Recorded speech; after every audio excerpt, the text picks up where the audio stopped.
Assalamualaikum warahmatullahi wabarakatuh. Perkenalkan, kami dari kelompok 5 Bioda Senapan akan melakukan tugas semester biologi di Danau Uner dengan tema permasalahan interaksi algoritma dan lingkungannya. Di sini kami akan mengamati jenis air dan jenis ikan yang ada di Danau Uner. Sebelum itu, izinkan kami untuk memperkenalkan diri terlebih dahulu. Nama aku Dwi Ramadito dari Prodi Teknik Elektro. Nama saya Salsabila Rizkula dari Prodi Teknik Lingkungan. Nama saya Farah dari Prodi Teknologi Sains Data. Nama saya Magda dari Prodi Kimia. Nama saya Irajan Rustika dari Rekayasa Nanoteknologi. Nama saya Bagus Imam Kusyairi dari Prodi Fisika.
Setiap makhluk hidup dalam kehidupannya memiliki tempat hidupnya masing-masing, di mana dalam tempat hidupnya tersebut, makhluk hidup dapat tumbuh dan berkembang secara optimal.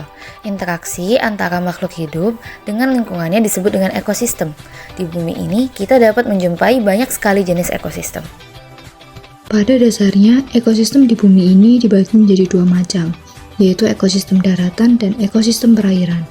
Ekosistem perairan salah satunya yaitu ekosistem danau, di mana ekosistem danau sendiri merupakan hubungan dari beberapa populasi yang hidup di suatu ceruk atau cekungan terisi air di permukaan bumi dan saling mengadakan hubungan timbal balik. Danau dibagi menjadi danau alami dan danau buatan. Danau Universitas Airlangga, tepatnya di kampus C, merupakan contoh danau buatan.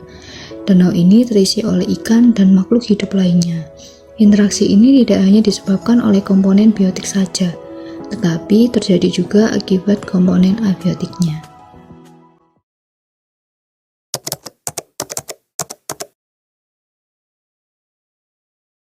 Ada 3 yang menjadi rumusan masalah kami. Yang pertama, bagaimana populasi ikan sama jenis air di Danau Unair. Yang kedua, bagaimana sistem pemeliharaan ikan di Danau Unair. Dan yang ketiga adalah bagaimana ikan bisa berkembang biak di Danau Unair.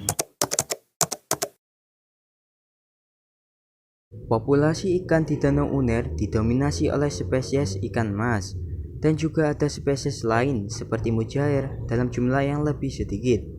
Untuk jenis airnya, Danau Uner adalah jenis danau air tawar. Danau Uner merupakan salah satu wisata terbuka bagi umum, yang mana untuk pemeliharaan ikannya tersebut, petugas sering membersihkan bahan-bahan organik yang ada di dalam air guna supaya ikan tidak mati. Selain dari petugas, mahasiswa Fakultas Perikanan juga menaburkan obat anti racun supaya ikan bisa bertahan hidup. Dan untuk mendapatkan makanan, karena bersifat terbuka, jadi masyarakat umum dan para mahasiswa selalu memberikan makanan untuk ikan-ikan di Uner sembari melepaskan lelah mereka.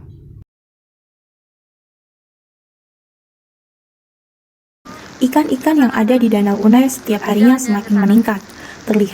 Terdapat beberapa ikan yang masih kecil-kecil tumbuh dengan baik di sana. Ikan tersebut telah dirawat dengan baik, yaitu dengan cara menjaga kebersihan dari air danau seperti menguras lumpur yang ada di dasar danau.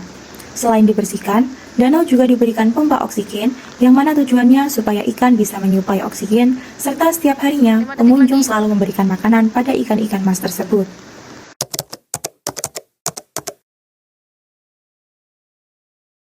Danau Unar pernah ditemukan banyak ikan-ikan yang mati. Setelah ditelusuri oleh para mahasiswa dan dosen dari Fakultas Perikanan dan Kelautan Unar, didapatkan hasil terlihat banyak lumpur di insang ikan-ikan tersebut. Selain itu, uji sampel air danau juga menunjukkan adanya penurunan kadar oksigen atau DO yang rendah dan tingginya kadar amoniak. Solusi untuk mengurangi jumlah ikan yang mati di Danau Unar, pihak FPK melalui Kakema akan menebar kapur zeolit ke danau dan dilanjutkan dengan menebarkan probiotik. Zeolit merupakan jenis kapur yang digunakan sebagai pengikat senyawa toksik yang ada di dalam air dan di dasar danau. Sementara itu, probiotik digunakan untuk membantu mengurangi kelebihan bahan organik yang ada di dalam air dan di dasar danau. Sekian dari kami kelompok 5. Terima kasih.